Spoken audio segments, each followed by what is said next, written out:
You've got street names that are historic and have not been written down. I have to research these. You also have glorious census records. One thing you can say about a British administration is they keep notes. They keep records. They keep records, and you have them in Gibraltar National Archives. So what I did was I took the English street names and the Llanito street names together, and then I pulled out all of those that had surnames, and I matched them up to the censuses. 90% were there, of those names were there in the 18th century, and then I just plotted them. Because in censuses, it tells you where the birthplace of that person is if they came in adulthood. So I plotted, well, where were all these guys born?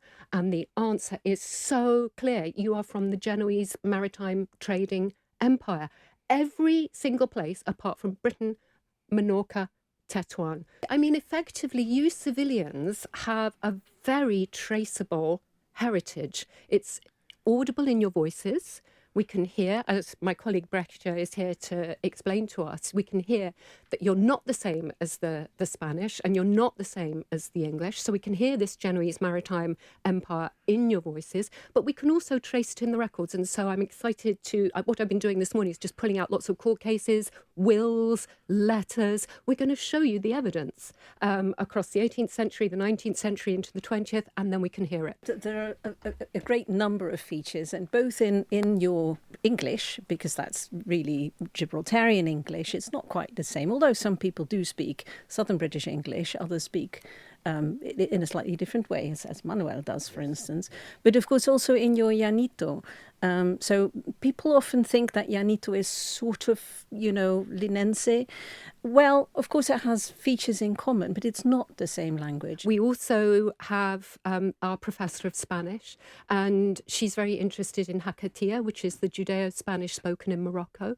We're going to have some of that in the exhibition.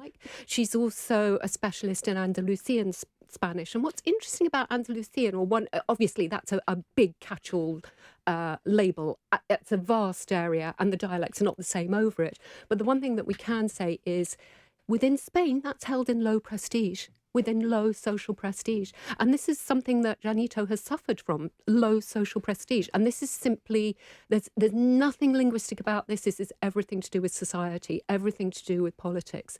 Even in today's really, kind of mobile sort of world, you have a very distinct accent, a very distinct way of speaking, either way we cut it, whether we look at Gibraltar English or whether we look at your contact variety of Spanish. And what we want to do is to simply describe it.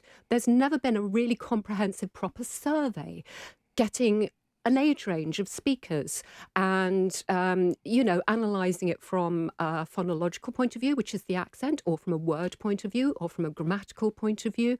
And we also need to give you the message you're losing it. It's going, it's dying. If you don't speak it to children, if kids don't speak it to each other, it's gone, and it'll go very quickly.